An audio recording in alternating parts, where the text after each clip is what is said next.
Hello friends, I Pankaj Dumka welcomes you all to this lesson on fluid mechanics. Today I will be discussing with you about translation, deformation rates and rotation. Now at the outset I would like to tell you that this particular topic is going to be discussed in 3 consecutive lectures. So please do watch all the lectures, and if you find it difficult to grasp any of the concept, then please do let me know by writing the comments. Okay, now whenever a solid body translates, then what happened that each and every particle in fluid in that particular solid body moves with the same velocity. So if this is the solid body, okay, and this is translating, let us say, then if you have any number of points, then they all will be translating with the same velocity. If the v is the velocity of this particular object, means the same is of oh, huh, then the same will be of every point v, and every point will be experiencing the same velocity. Why? This is because of strong bonding between the solid particles. Moreover, when any solid object rotates, then also each and every point in the solid body will be having the same angular velocity. But this thing doesn't happen in fluid. That is, if we have flow field, okay, then each point will be, at each point the velocity is described as the function of not only time but also of spatial coordinates. That's why apart from translation and rotation, the fluid also have deformation. Okay, so that's why this makes the fluid different than the solids, and that is why we have to study this particular topic. So let us look at different aspect of fluid motion, and to start with, we will be starting with a simple case. Let us say the first case. The first case, and remember, we will be talking of two-dimensional flow field, so this can be extended to three-dimensional without any difficulty. So in this two-dimensional flow field, for the first case, I assume that both the u and v velocities are constant. That means they are not function of space. Now about time, it is immaterial, because whether the flow is steady or unsteady, we are trying to understand what is happening with space. Okay, in marching time only, but it will not affect the understanding of the problem. So if this is x and y coordinate and your u and v velocities are constant, so in this frame assume an element a, b, c, d. So if you look at point a, this is having velocity u and v, let us say, and at a distance del x apart, the point b will also be having the same velocity u and v. Likewise, in y direction, after a distance delta y, this point d is also having u and v velocities. So what will happen if you look the situation after some time, let us say delta t, then the point A would have moved by a distance. This would have moved by a distance what? U delta t after delta t time.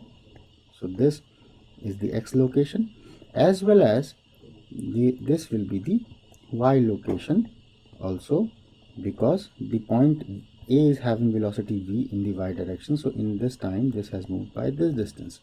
What about point B? Point B will also be moving by the same distance, that is u delta t in x and v delta t in y, because this is also having the same velocity. Why? Because in the flow field we have assumed that the flow is uniform, that is independent of spatial coordinates. So what will happen to this element? This is what would have happened to the element. That is, there is simply the shifting of this element from one location to another. That is, it is translating. This translation is called as pure translation. This translation is called as pure translation, because if you look at point B also, then This point B has moved by a horizontal distance of u delta t and by a vertical distance of v delta t. So if you try to find out the relative displacement of the point B with respect to A, then that is 0. Likewise, if you look for this point D has moved by a vertical distance of v delta t and a horizontal distance of u delta t. Therefore, the relative displacement of point D with respect to point A in horizontal and in both horizontal and vertical direction, it is 0. That means the point B doesn't have this chance to move relative to point A, as well as the point D doesn't have this chance to move relative to point A. Therefore, the length of the segments AB and AD will remain the same. Moreover, the included angle between these two sides will also be the same. So this is what happens in case of pure solid body translation. That's why this type of motion in fluid, when the velocity field is uniform, is nothing but it is acting as a solid body translation. Okay, so in uniform, whenever the flow field is uniform, the motion of the fluid is more or less like a motion of solid when it translates. Now take another case which is somewhat general than the first one. Let us consider this case, but now we will be assuming that the flow field is such that the x component of velocity is function of x and the y component of velocity is a function of y.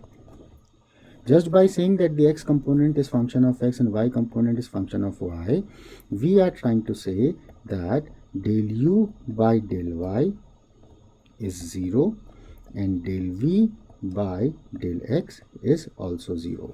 That is, the fluid will not be having any change in the x component of velocity if it is moving in the y direction at any x location, or if it is moving in the x direction at any y location, it will be not having any change in the y component of velocity. So to make the concept more clear, let us consider the similar element which we have taken in the first case. So let us say that this is the element. Once again, let me draw this. Let us say that this is the element. Okay, so this is A, B, C and D. This is delta x, this is delta y. Now let us say that u point is having velocity, A point is having velocity u and v, that is in x direction and in y direction. What about point B? As the point A and point B is horizontal, this AB is a horizontal line, so the y component of velocity at point B will not going to change at all. It will remain the same because y component of velocity is not depending on x, it is depending on y only. Therefore, what about the point B x velocity? Now x velocity is a function of x, so with the help of Taylor series we can write this as del u by del x delta x. Okay, so this point B or any point along x will be having different x component velocity, whereas the y component velocity will remain same. Therefore, any point along A and B line will have this opportunity to move relative to A in the x direction. Likewise, if you look at point D, then this D will be having x velocity u. There will be no change in the x velocity as x velocity is independent of y. But it will be having a different y velocity, that is v plus del v by del y delta y. Okay. Now, if you look the situation after some time, let us say I make this element first. This is the element. Okay. Now what will happen if this is point A? then the point A has moved by a horizontal distance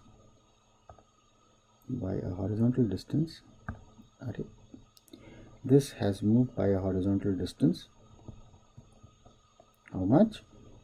U delta t in time delta t, okay, and by a vertical distance of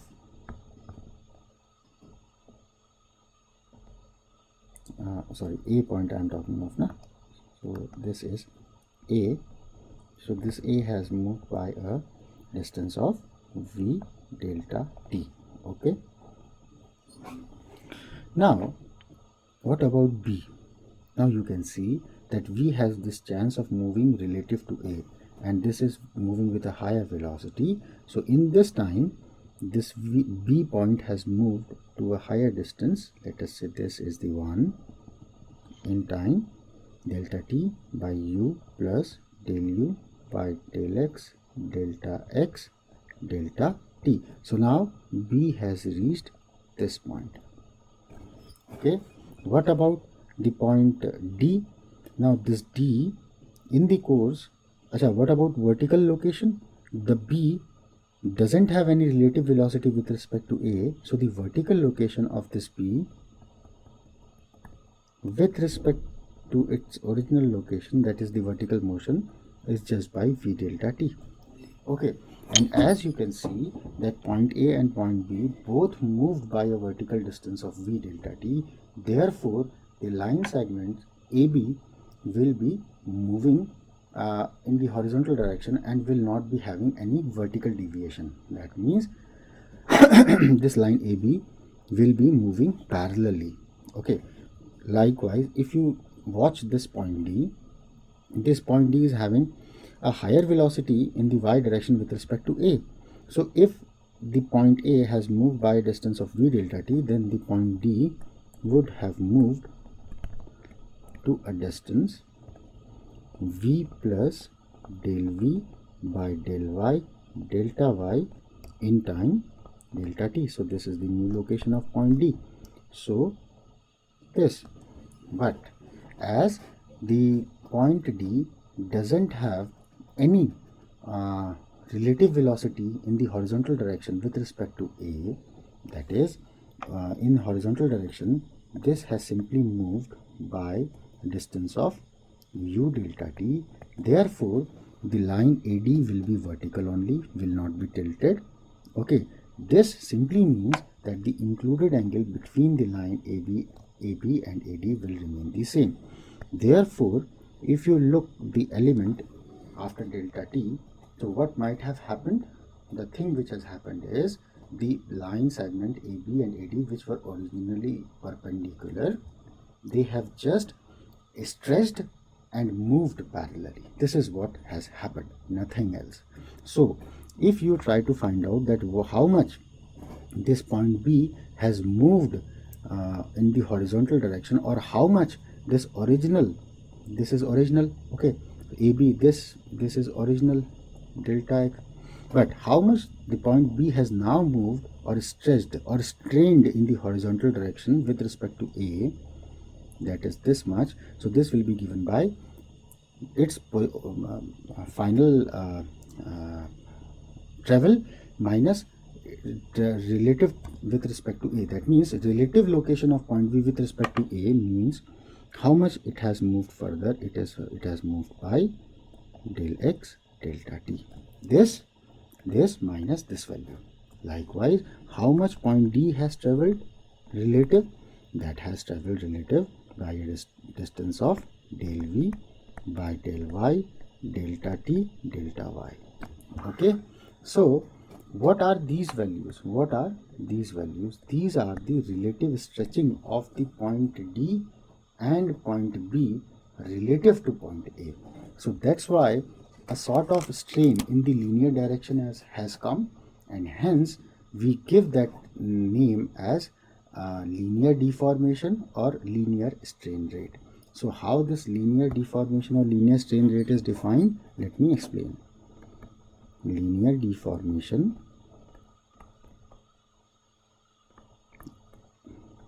or linear strain rate. It is defined as the rate of change of length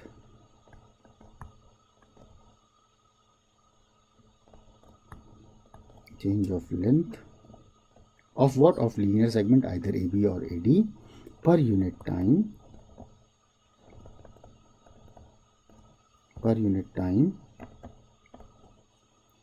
and per unit length. Okay, so how much the length has been changed? The length has been changed in the x direction by del u by del x, delta x, delta t, and in the y direction it is del v by del y, delta t, del y. Okay, therefore what I can write, this is represented as epsilon dot. In the x direction, this is rate of change of length per unit time. So in the x direction, what was the change in length? It is del u by del x, delta t, per unit length and per unit time. So this will get cancelled out and you are simply getting del u by del x. Likewise, what is the strain rate, linear strain rate or linear deformation in the y direction? It is del v by del y, delta t, per unit length, per unit time. So this is simply del v by del y. And if you are talking or if you are traveling in the three-dimensional space, then the linear deformation rate or the rate of linear deformation in the z direction will be then given by del w by del z. So in this way you can find out the rate of linear strain or rate of linear deformation in an element. That is, in the x direction it is del u by del y at del x, in the y direction it is del v by del y, and in the z direction it is del w by del z. Now in this lecture till this point only. In the next lecture what we will be doing is we will be going for more general case where the x component of velocity will be varying with not only with x but as well as with y, and the y component of velocity is also varying with x and y. So that we can understand how deformation or how angular deformation comes into picture. So in this lecture till this point only. In the next lecture we will be talking of angular deformation rates and rotation. Thank you very much for watching this video. If you liked it, then please do like, share and subscribe.